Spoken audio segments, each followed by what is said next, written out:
Bom dia para você! Como foi o seu dia de ontem para hoje? Como foi que você amanheceu hoje? Você está pronto para essa verdade grandiosa do que vai acontecer com você? Este capítulo de hoje é perfeito, o livramento dos justos. É um dos mais bonitos, um dos que eu mais gosto. Eu vou orar com você para falar sobre esse assunto. Vamos orar? Querido Deus e amado Pai, louvado seja o teu nome por deixar estas mensagens, isso escrito para nós, nos preparando para esses últimos momentos. Nós rogamos a Ti a Tua bênção agora para entender e para passar avante isso. Em nome de Jesus. Amém. O seu programa A Tocha está começando.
Quando a proteção das leis humanas for retirada dos que honram a lei de Deus, haverá nos diferentes países um movimento simultâneo com o fim de destruí-los. Aproximando-se o tempo indicado no decreto, o povo conspirará para desarraigar a odiada seita. Será resolvido dar em uma noite o golpe decisivo que faça silenciar por completo a voz de dissentimento e reprovação.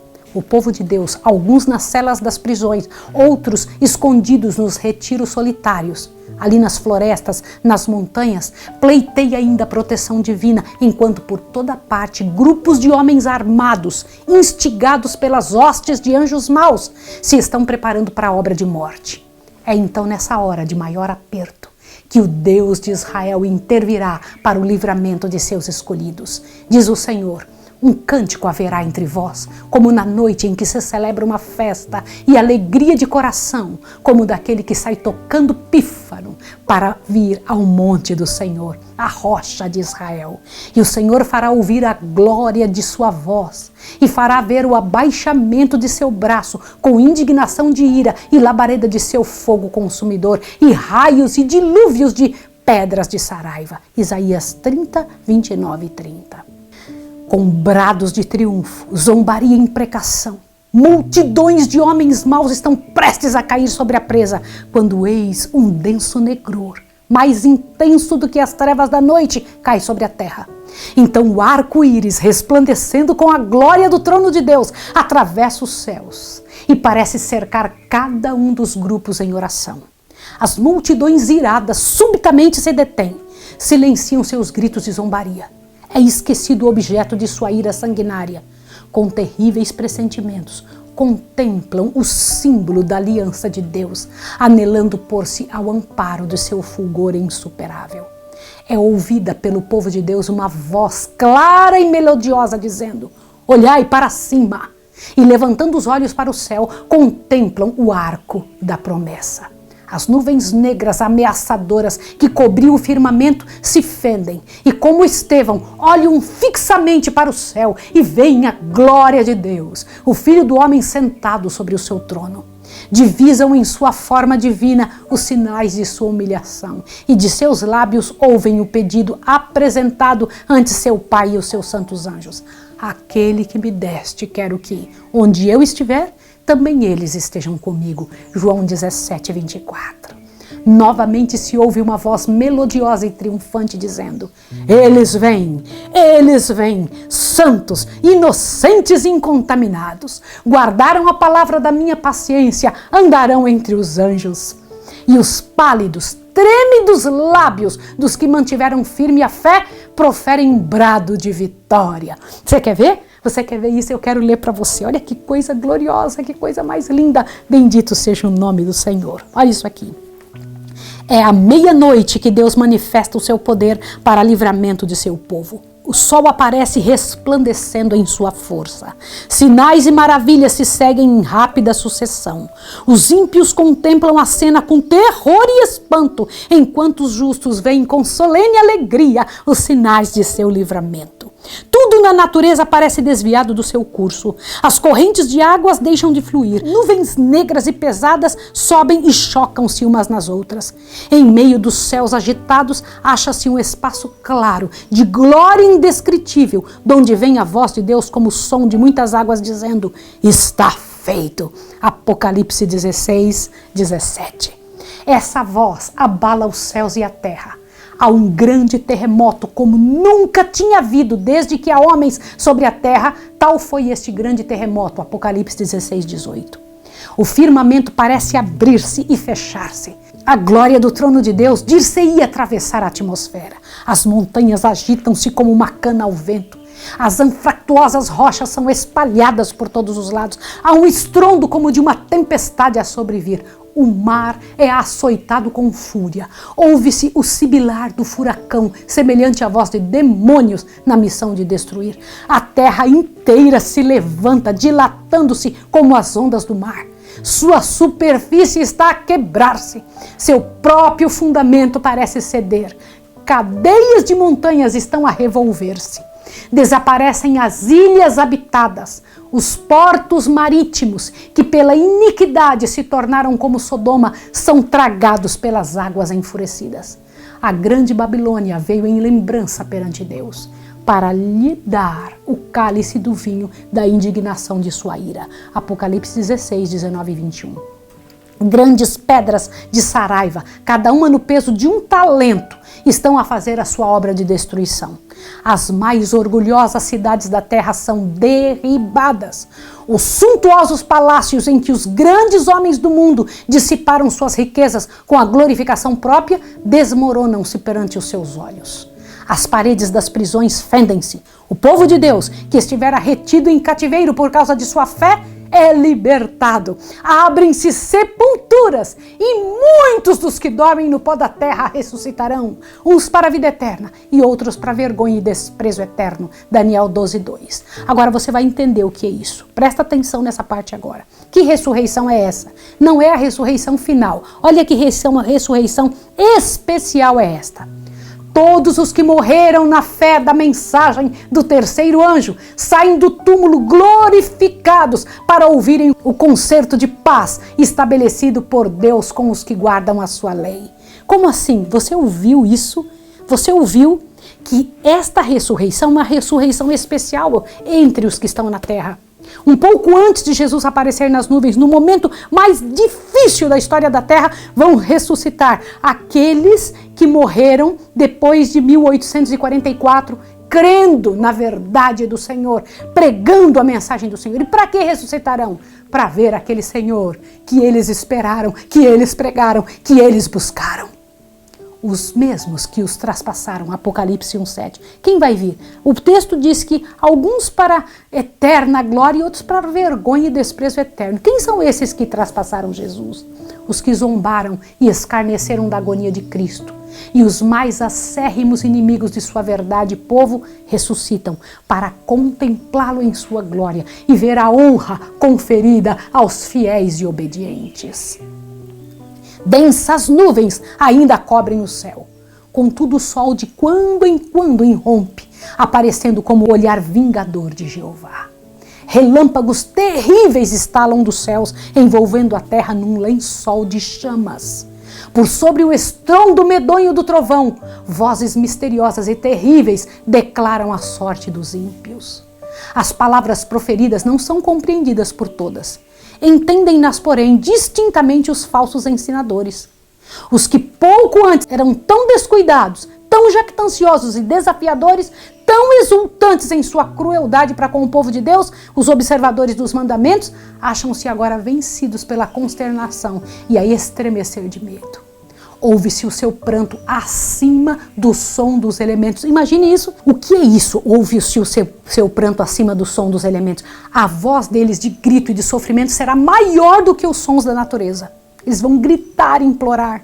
Demônios reconhecem a divindade de Cristo e tremem diante da divindade, diante do seu poder, enquanto homens estão suplicando misericórdia e rastejando em abjeto terror. Irmãos, que cena terrível, que cena terrível.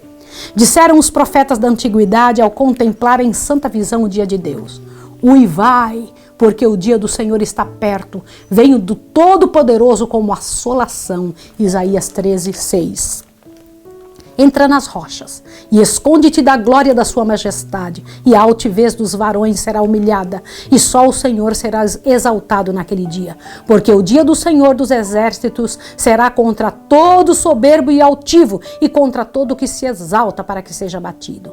Naquele dia, o homem lançará as toupeiras e aos morcegos os seus ídolos de prata, e os ídolos de ouro que fizeram para ante ele se prostrarem, e meter-se-á pelas fendas das rochas, pelas cavernas das penhas, por causa da presença espantosa do Senhor e por causa da glória de sua majestade, quando ele se levantar para assolar a terra. Isaías 2:10 e 20 e 21. Irmãos, agora presta atenção nessa parte importantíssima. Por uma fenda nas nuvens, fulgura uma estrela cujo brilho aumenta quadruplicadamente em contraste com as trevas. Fala de esperança e alegria aos fiéis, mas de severidade e ira aos transgressores da lei de Deus. Os que tudo sacrificaram por Cristo estão agora em segurança, como que escondidos no lugar secreto do pavilhão do Senhor. Foram provados e perante o mundo e os desprezadores da verdade evidenciaram sua fidelidade àquele que por eles morreu. Uma mudança maravilhosa sobreveio aos que mantiveram firme integridade em face mesmo da morte. Foram subitamente libertos da negra e terrível tirania de homens transformados em demônios. Como assim? Homens transformados em demônios. Irmãos, todos os que não servirem ao Senhor serão transformados em demônios no final. Os seres humanos que não se entregarem ao Senhor serão transformados em demônios. Você ouviu isso? Agora, o que acontecerá com o povo de Deus? Seu rosto, pouco antes tão pálido, ansioso e decomposto, resplandece agora de admiração, de fé e de amor. Sua voz ergue-se em cântico triunfal.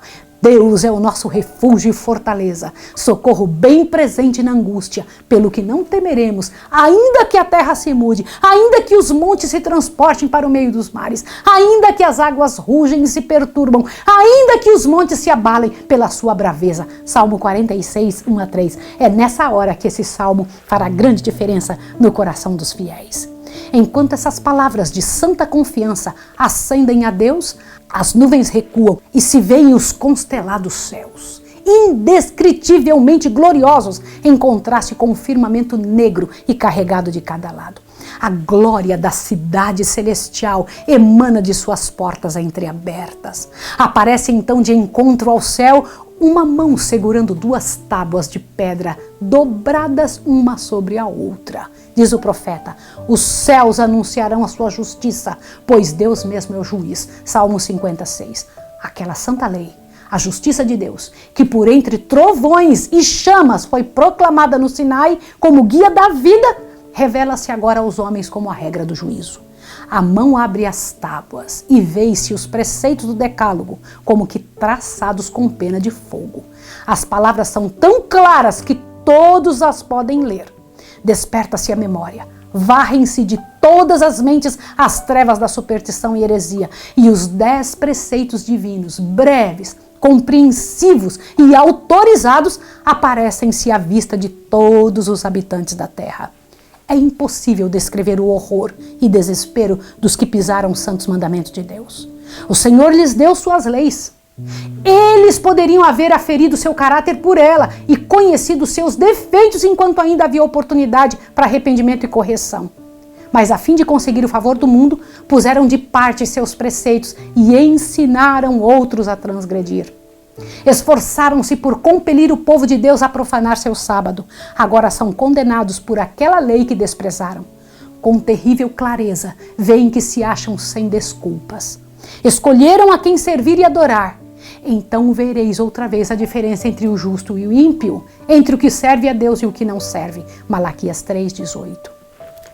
Os inimigos da lei de Deus, desde o ministro até o menor dentre eles, têm nova concepção da verdade e do dever.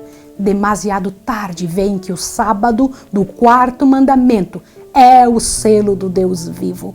Tarde demais vem a verdadeira natureza de seu sábado espúrio e o fundamento arenoso sobre o qual estiveram a construir. Acham que estiveram a combater contra Deus. Ensinadores religiosos conduziram almas à perdição, ao mesmo tempo que professavam guiá-las às portas do paraíso. Antes do dia do ajuste final de contas, não se conhecerá quão grande é a responsabilidade dos homens no mistério sagrado e quão terríveis são os resultados de sua infidelidade. Somente na eternidade poderemos, com acerto, avaliar a perda de uma única alma. Terrível será a condenação daquele a quem Deus disser: retira-te, mau servo. A quem o Senhor dirá isso? Aqueles que tinham a palavra de Deus na mão e não pregaram, que enganaram o povo, que disseram ao povo que não é assim. A voz de Deus é ouvida no céu, declarando o dia e a hora da vinda de Jesus e estabelecendo um concerto eterno com seu povo. Semelhante a estrondo do mais forte trovão, suas palavras ecoam pela terra inteira. O Israel de Deus fica a ouvir, com um olhar fixo no alto. Tem o semblante iluminado com sua glória, brilhando como o rosto de Moisés quando desceu do Sinai. Os ímpios não podem nem olhar para eles. Quando se pronuncia a bênção sobre os que honram a Deus, santificando o seu sábado, há uma grande aclamação de vitória. Surge logo no oriente uma pequena nuvem negra, aproximadamente da metade do tamanho da mão de um homem. É a nuvem que rodeia o Salvador e que à distância parece estar envolta em trevas. O povo de Deus sabe ser este o sinal do Filho do Homem. Em solene silêncio, fitam-na enquanto se aproxima da terra, mais e mais brilhante e gloriosa, até se tornar grande nuvem branca, mostrando na base uma glória semelhante ao fogo consumidor e encimada pelo arco-íris do concerto. Jesus, na nuvem, avança como poderoso vencedor. Agora, não mais como homem de dores para sorver o amargo cálice da ignomínia e miséria. Vem ele vitorioso no céu e na terra para julgar os vivos e os mortos. Fiel e verdadeiro, ele julga e peleja em justiça. E seguiram-nos os exércitos do céu. Apocalipse 19, 11 e 14. Com antífonas de melodia celestial, os santos anjos, em vasta e inumerável multidão, acompanham-no em seu avanço. O firmamento parece repleto de radiantes e milhares e milhões de milhões. Nenhuma pena humana pode descrever esta cena. Mente alguma mortal é apta para conceber seu esplendor. A sua glória cobriu os céus, e o seu resplendor era como a luz. Abacuque 3, 3 e 4. Aproximando-se ainda mais a nuvem viva, todos os olhos contemplam o príncipe da vida. Nenhuma coroa de espinhos agora desfigura a santa cabeça, mas um diadema de glória repousa sobre a santa fronte. O semblante divino, o fulgor deslumbrante do sol meridiano. E no vestido e na sua coxa tem escrito este nome: Rei dos Reis, Senhor dos Senhores. Apocalipse 19, 16. A sua presença se tem tornado macilentos todos os rostos. Sobre os que rejeitaram a misericórdia de Deus cai o terror do desespero eterno. Derrete-se o coração e tremem os joelhos, e os rostos de todos empalidecem. Jeremias 36, Naum 2, 10. Os justos clamam a tremer. Quem poderá subsistir? Silencia o cântico dos anjos. Há um tempo terrível de silêncio. Ouve-se então a voz de Jesus dizendo: a minha graça te basta. Ilumina-se a face dos justos, e a alegria enche todos os corações. E os anjos entoam uma melodia mais forte, e de novo cantam a aproximar-se ainda mais da terra. o Rei dos Reis, desce sobre a nuvem, envolto em fogo chamejante. Os céus enrolam-se como um pergaminho e a terra treme diante dele e todas as montanhas e ilhas se movem do seu lugar. Virá o nosso Deus e não se calará. Adiante dele um fogo irá consumindo e haverá grande tormenta ao redor dele. Chamará os céus do alto e a terra para julgar o seu povo. Salmo 50, 3 e 4. E os reis da terra, e os grandes, e os ricos, e os tribunos, e os poderosos, e todo servo, e todo livre, se esconderão na caverna e nas rochas das montanhas, e diziam aos montes e aos rochedos: caí sobre nós, e escondei-nos do rosto daquele que está sentado sobre o trono, e da ira do Cordeiro, porque é vindo o grande dia de sua ira. Quem poderá subsistir? Apocalipse 6, 15 a 17. Cessaram os gracejos escarnecedores. Cerraram-se os lábios mentirosos. O choque das armas, o tumulto da batalha, com o ruído e os vestidos que rolavam no sangue. Isaías 9:5. Silenciaram. Nada se ouve agora, senão a voz de orações e o som do choro e lamentações. Dos lábios que tão recentemente zombavam, irrompe o clamor. É vindo o grande dia da ira deles. Quem poderá subsistir? É vindo o grande dia de sua ira. Quem poderá subsistir? Os ímpios suplicam para que sejam sepultados sobre as rochas das montanhas, em vez de ver o rosto daquele que desprezaram e rejeitaram. Irmãos, isso é muito triste, mas foi assim. Aquela voz que penetra no ouvido dos mortos, eles a conhecem. Quantas vezes seus ternos e suplicantes acentos os chamaram a arrependimento? Quantas vezes foi ela ouvida nos rogos tocantes de um amigo, um irmão, um redentor? Para os que rejeitaram sua graça, nenhuma outra voz poderia ser tão cheia de censura, tão carregada de denúncias, como aquela que durante tanto tempo assim pleiteou. Convertei-vos dos vossos maus caminhos. Pois por que razão morreríeis? Ezequiel 33:11. Quem dera para eles fosse a voz de um estranho, diz Jesus. Clamei e vós recusastes, porque estendi a minha mão e não houve quem me desse atenção. Antes rejeitastes todo o meu conselho e não quisestes a minha reprovação. Provérbios 1, 24 e 25. Aquela voz desperta memórias que eles desejariam ardentemente que se desvanecessem. Advertências desprezadas, convites recusados, privilégios tidos em pouca conta.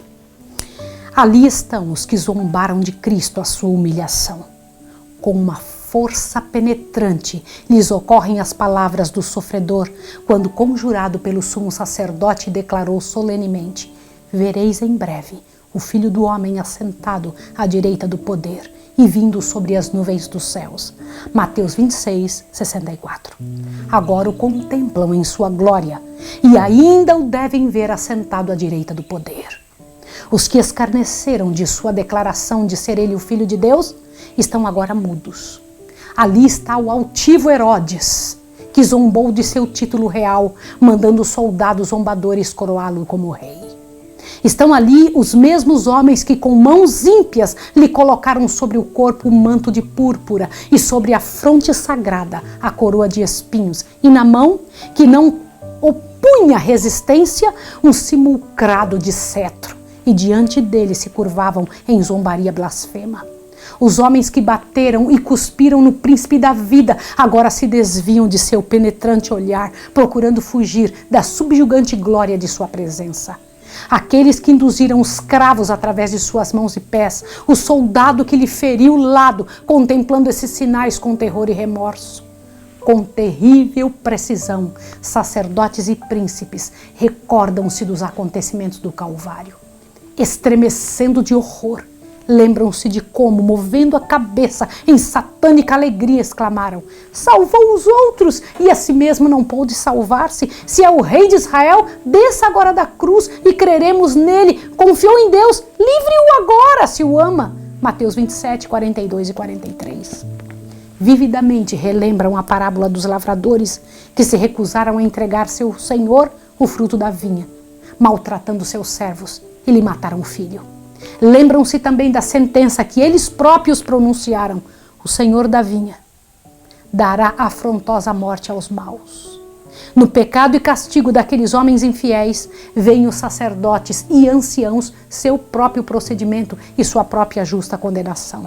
E agora, ergue-se um clamor de agonia mortal, mais alto do que o grito, crucifica-o, crucifica-o, e que repercutiu pelas ruas de Jerusalém. Reboou o pranto terrível e desesperado. Ele é o Filho de Deus, ele é o verdadeiro Messias. Procuram fugir da presença do Rei dos Reis. Nas profundas cavernas da terra, fendida pela luta dos elementos, tentam em vão esconder-se. Na vida de todos os que rejeitaram a verdade, há momentos em que a consciência desperta, em que a memória apresenta a recordação torturante de uma vida de hipocrisia e a alma é acusada de vãos pesares. Mas que isto ao ser comparado com o remorso daquele dia em que o temor vem como assolação, em que a perdição vem como tormenta? Provérbios 1, 27. Os que desejariam destruir a Cristo e seu povo fiel testemunham agora a glória que sobre eles repousa.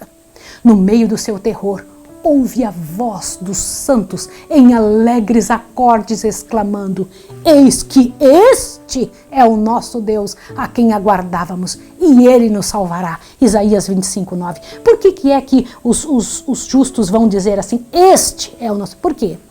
Porque antes tinha vindo aquele falso Jesus e eles disseram, este não é o nosso. Mas agora, frente ao verdadeiro Jesus, eles vão dizer, este sim é o nosso Deus, ao qual nós aguardávamos, e ele nos salvará.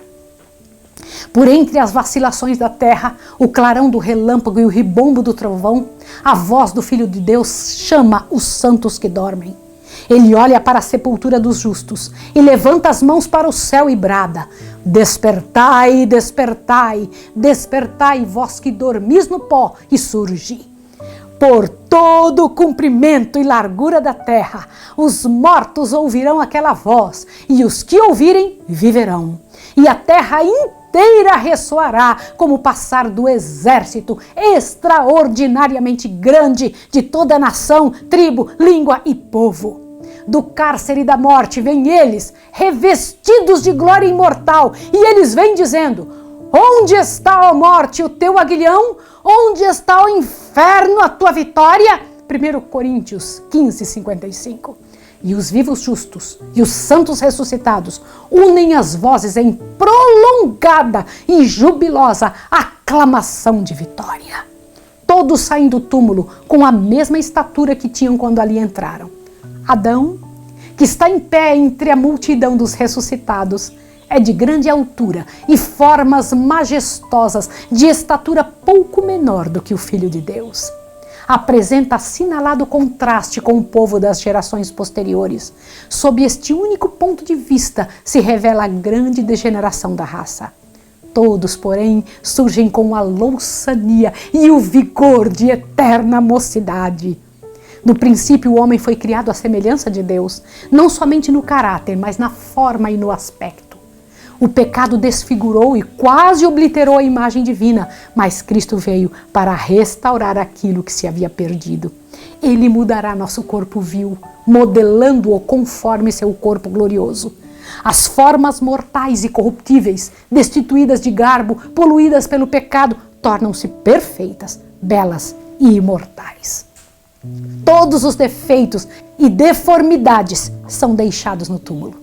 Restabelecidos a árvore da vida, no Éden há tanto tempo perdido, os remidos crescerão até a estatura completa da raça em sua glória primitiva. Os últimos traços da maldição do pecado serão removidos, e os fiéis de Cristo aparecerão na beleza do Senhor nosso Deus, refletindo no espírito, alma e corpo a imagem perfeita de seu Senhor. Oh, maravilhosa redenção! Há tanto tempo objeto das cogitações, há tanto tempo esperada, contemplada, com ávida expectativa, mas nunca entendida completamente. Os justos vivos são transformados num momento, num abrir e fechar de olhos. A voz de Deus foram eles glorificados, agora tornam-se imortais. E com santos ressuscitados serão arrebatados para encontrar o seu Senhor nos ares. Os anjos ajuntarão seus escolhidos desde os 4 ventos, de uma a outra extremidade dos céus. Criancinhas são levadas pelos santos anjos aos braços de suas mães.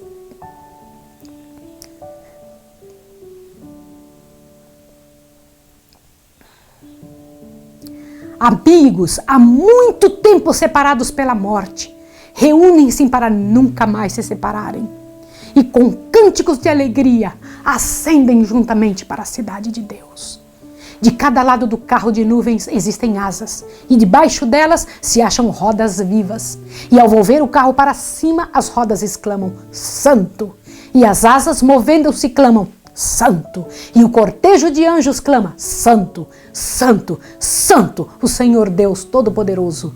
E os remidos bradam, Aleluia! Enquanto o carro prossegue em direção à Nova Jerusalém. Antes de entrar na cidade de Deus, o Salvador concede a seus seguidores os emblemas de vitória, conferindo-lhes as insígnias de sua condição real. As fileiras esplendentes são dispostas em forma de um quadrado aberto ao centro, em redor de seu rei, que se ergue majestosamente muito acima dos santos anjos e de cujo rosto irradia benigno amor a todos. Por toda a hoste inumerável dos resgatados, todos os olhares se acham fixados nele. Todos os olhos contemplam a glória daquele cujo parecer estava tão desfigurado, mais do que de qualquer outro, e a sua figura mais do que a dos filhos dos homens. Sobre a cabeça dos vencedores, Jesus, com sua própria destra, põe a coroa de glória. Para cada um há uma coroa que traz o seu novo nome. Apocalipse 2,17. E a inscrição, Santidade ao Senhor. Em cada mão são colocadas as palmas do vencedor e a harpa resplandecente. Então, ao desferirem as notas, os anjos dirigentes, todas as mãos destilam com maestria sobre as cordas da harpa, tirando-lhe suave música em ricos e melodiosos acordes. Indizível arrebatamento faz fremir todo o coração e toda a voz se ergue em grande louvor. Àquele que nos ama e em seu sangue nos lavou de nossos pecados e nos fez reis e sacerdotes para Deus e seu Pai. A Ele glória e poder para todos sempre. Apocalipse 1, 5 e 6. Diante da multidão de resgatados está a santa cidade. Jesus amplamente abre as portas de pérola e as nações que observaram a verdade entram. Ali contemplam o paraíso de Deus, o lar de Adão em sua inocência. Então aquela voz mais harmoniosa do que qualquer música que tenha soado já aos ouvidos mortais é ouvida dizer: vosso conflito está terminado. Vinde, benditos de meu Pai. Possuí por herança o reino que vos está preparado desde a fundação do mundo. Cumpre-se então a oração do Salvador para os seus discípulos. Aquele que me deste, quero que onde eu estiver, também eles estejam comigo. Irrepreensíveis com alegria perante a sua glória. Judas 24. Cristo os apresenta a seu Pai como a aquisição de seu sangue, declarando: eis-me aqui com os filhos que me deste. Guardei aqueles que me deste. Oh, maravilhas de amor que redime! Transportes daquela hora em que o infinito Pai, olhando para os resgatados, contemplar sua imagem, banida a discórdia do pecado, removida a sua maldição, e o humano de novo em harmonia com o divino. Com indizível amor, Jesus dá as boas-vindas a seus fiéis para o gozo do teu Senhor. O gozo do Salvador consiste em ver, no reino de glória, as almas que foram salvas por sua agonia e humilhação. E os remidos serão participantes de sua alegria, vendo eles, entre os bem-aventurados, os que foram ganhos para Cristo por meio de suas orações, trabalhos e sacrifício de amor. Reunindo-se em torno do redor do grande trono branco, indizível júbilo lhes encherá o coração ao contemplarem os que ganharam para Cristo e verem que um ganhou a outros, e este ainda a outros, e todos trazidos para o porto de descanso, para ali deporem sua coroa aos pés de Jesus e louvá-lo pelos séculos intermináveis da eternidade. Ao serem os resgatados recebidos na cidade de Deus, ecoa nos ares um exultante clamor de adoração. Os dois Adões estão prestes a encontrar-se. O Filho de Deus se acha em pé, com os braços estendidos para receber o Pai de nossa raça, o ser que ele criou e que pecou contra o seu Criador, e por cujo pecado sinais da crucifixão aparecem no corpo do Salvador. Ao divisar Adão os sinais dos cruéis cravos, ele não cai ao peito do seu Senhor, mas lança-se em humilhação, exclamando diante dos seus pés: digno, digno é o Cordeiro que foi morto. Com ternura, o Salvador o levanta, convidando-o a contemplar de novo o lar edênico do qual havia tanto tempo fora exilado. Depois de sua expulsão do Éden, a vida de Adão na terra foi cheia de tristeza. Cada folha murchar, cada vítima do sacrifício, cada mancha da bela face da natureza, cada mácula na pureza do homem, era uma nova lembrança de seu pecado. Terrível foi a aflição do remorso ao contemplar a iniquidade que abundava e, em resposta às suas advertências, deparar com a exprobação que lhe faziam por causa do pecado. Com paciente humildade, suportou durante quase 1000 anos a pena da transgressão. Sinceramente se arrependeu de seu pecado, confiando nos méritos do Salvador prometido, e morreu na esperança de uma ressurreição. O Filho de Deus remiu a falta e a queda do homem, e agora, pela obra de expiação, Adão é reintegrado em seu primeiro domínio. Em arrebatamento de alegria, contempla as árvores que já foram seu deleite, as mesmas árvores cujo fruto ele próprio colhera nos dias de sua inocência e alegria.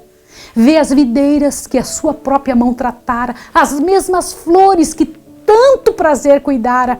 Seu espírito apreende a realidade daquela cena. Ele compreende que isso é, na verdade, o Éden restaurado, mais lindo agora do que quando fora dele banido.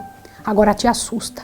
O Salvador o leva à árvore da vida, apanha do fruto glorioso e manda-o comer. Olha em redor de si e contempla uma multidão de sua família resgatada no paraíso de Deus. Lança então sua brilhante coroa aos pés de Jesus e, caindo a seu peito, abraça o Redentor. Dedilha as harpas de ouro e pelas abóbodas do céu ecoa o cântico triunfante: digno, digno, digno é o Cordeiro que foi morto e reviveu. A família de Adão associa-se ao cântico e lança suas coroas aos pés do Salvador, inclinando-se perante ele em adoração. Essa reunião é testemunhada pelos anjos que choraram quando da queda de Adão e rejubilaram ao ascender Jesus ao céu depois de ressurgido, tendo aberto a sepultura a todos os que crescem em seu nome. Contemplam agora a obra da redenção completa e unem as vozes no cântico de louvor. No mar cristalino, diante do trono, naquele mar como que é do vidro misturado com fogo, tão resplandecente é ele pela glória de Deus, está reunida a multidão dos que saíram vitoriosos da besta e da sua imagem, e do seu sinal e do número do seu nome. Apocalipse 15:2. Eu preciso ler uma coisa para você. Olha bem. Com o Cordeiro sobre o monte Sião, tendo harpas de Deus, estão os 144.000 que foram remidos dentre os homens. E ouve-se como o som de muitas águas e de grande trovão, uma voz de harpistas que tocava com as suas harpas. E cantavam um cântico novo diante do trono, cântico que ninguém podia aprender, senão os 144.000. É o hino de Moisés e do Cordeiro, hino de livramento. Ninguém, a não ser os 144.000, podem aprender aquele canto, pois é o cântico de sua experiência, e nunca ninguém teve experiência semelhante. Estes são os que seguem o Cordeiro para onde quer que vá. Este, tendo sido transladados da terra, dentre os vivos, são tidos como as primícias para Deus e para o Cordeiro. Apocalipse 14, de 1-5, 15, verso 3. Estes são os que vieram de grande tribulação, Apocalipse 7,14. Passaram pelo tempo de angústia tal como nunca houve desde que houve nação. Suportaram a aflição do tempo de angústia de Jacó. Permaneceram sem intercessor durante os derramamentos finais dos juízos de Deus. Mas foram livres, pois lavaram seus vestidos e os branquearam no quê? No sangue do Cordeiro. Na sua boca não se achou engano, porque são irrepreensíveis diante de Deus. Por isso estão diante do trono de Deus e o servem de dia e de noite no seu templo.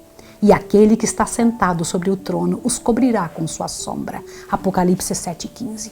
Viram a terra devastada pela fome e pestilência, o sol com poder abrasar os homens com grandes calores, e eles próprios suportaram o sofrimento, a fome e a sede. Mas nunca mais terão fome, nunca mais terão sede, nem sol, nem calma alguma cairá sobre eles, porque o Cordeiro que está sentado no meio do trono os apacentará e lhes servirá de guia para as fontes das águas da vida. E Deus limpará dos seus olhos toda lágrima. Apocalipse 7, 16 e 17. Em todos os tempos, os escolhidos do Salvador foram educados e disciplinados no quê? Na escola da provação. Seguiram na terra por veredas estreitas, foram purificados na fornalha da aflição. Por amor de Jesus, suportaram a oposição, o ódio e a calúnia. Acompanharam o Senhor Jesus através dos dolorosos conflitos, suportaram a negação própria e experimentaram amargas decepções. Pela sua própria experiência dolorosa, compreenderam a malignidade do pecado, seu poder, sua culpa, suas desgraças, e para ele olharam com aversão. Uma intuição de sacrifício infinito feito para reabilitá-los humilha-os à sua própria vista, enchendo-lhes o coração de gratidão e louvor, que os que nunca decaíram não poderão apreciar. Muito amam, porque muito foram perdoados. Havendo participado dos sofrimentos de Cristo, estão aptos para serem coparticipantes de sua glória. A última parte diz que os herdeiros de Deus vieram de um certo lugar. De onde vieram? Observe isso agora, por favor. Os herdeiros de Deus vieram dos esconderijos, das choças, dos calabouços, dos cadafalsos, das montanhas, dos desertos, das covas das cavernas do mar. Na terra eram desamparados, aflitos e maltratados.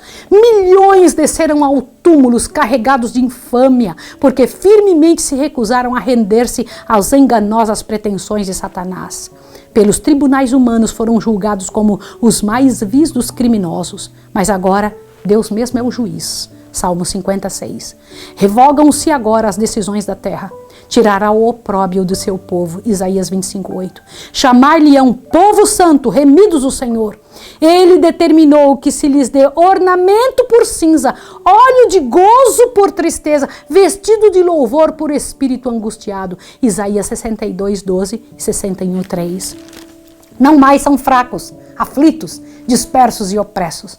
Doravante devem estar sempre com o Senhor. Acham-se diante do trono com vestes mais ricas do que já usaram os mais honrados da terra. Estão coroados com diademas mais gloriosos do que já foram colocados na fronte dos monarcas terrestres. Os dias de dores e prantos acabaram-se para sempre. O Rei da Glória enxugou as lágrimas de seu rosto, removeu-se toda causa de pesar. Por entre o agitar dos ramos de palmeiras, derrama-se um cântico de louvor claro, suave e melodioso, e todas as vozes aprendem a harmonia, até que reboa pelas abóbodas do céu a antífona.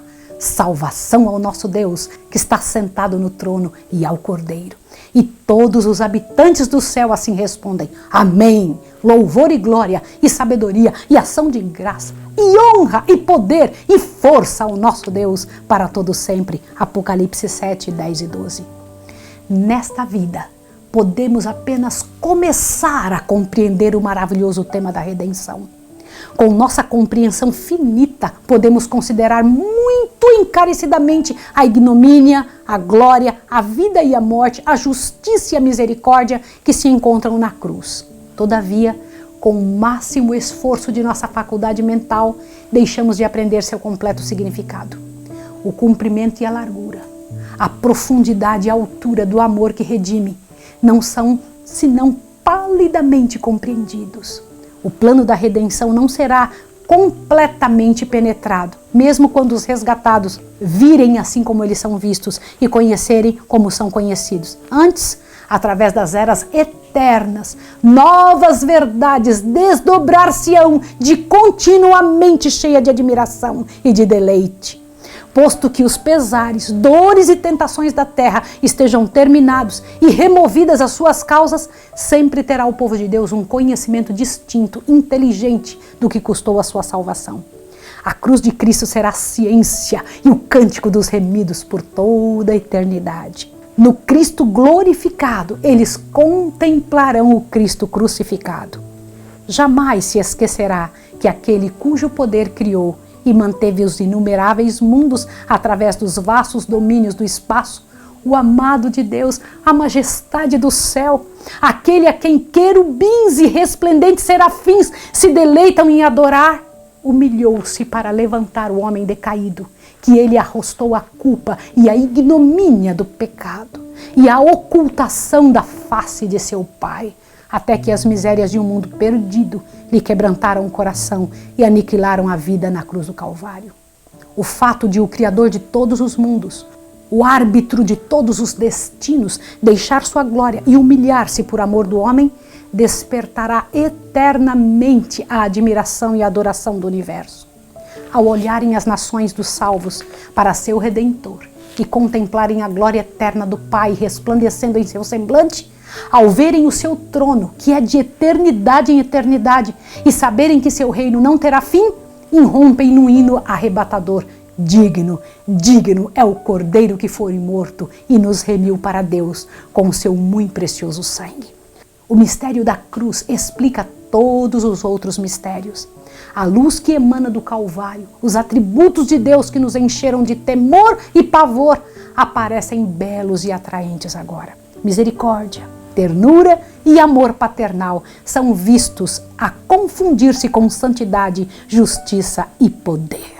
Que lindo isso! Que lindo, que perfeito! Isso é para você, isso é para mim, é para nossa vida, é para nossa história, para nosso deleite. Enquanto contemplamos a majestade de seu trono, alto e sublime, vemos seu caráter em suas manifestações de misericórdia e compreendemos como nunca antes a significação daquele título esternecedor, Pai Nosso. Vai ser visto que aquele que é infinito em sabedoria não poderia idear plano algum para nos redimir, a não ser o sacrifício de seu Filho. A compensação desse sacrifício é a alegria de povoar a terra com seres resgatados, santos, felizes e imortais. O resultado do conflito do Salvador com os poderes das trevas é a alegria para os remidos, redundando para a glória de Deus por toda a eternidade. E tal é o valor de cada alma que o Pai está satisfeito com o preço pago. E o próprio Cristo, contemplando os frutos do seu grande sacrifício, exulta também. Amém! Aleluia! Glória ao nome do Senhor. Isso é o que vai te acontecer. Isso é o que está predito para aqueles que ficarem firmes, que permanecerem com o Senhor de toda a terra. Louvado seja o nome de Deus. Hoje é o dia de você tomar a sua decisão. Hoje é o dia de você se colocar junto ao povo do Senhor. Você vai aprender no dia de amanhã como será desolada a terra. O que vai acontecer quando os justos do Senhor subirem ao céu? O que vai acontecer com os ímpios que ficarem aqui? Você precisa entender isso amanhã cedo, tá bom? O capítulo de amanhã vai explicar, será desolada a terra? E eu vou orar com você agora.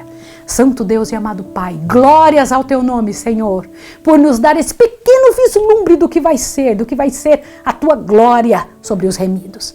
Abençoa-nos agora, Senhor, para que isso seja marcado com letra de fogo no nosso coração. Que passemos isso avante para as outras pessoas. Em nome de Jesus. Amém. Deus abençoe você e até amanhã.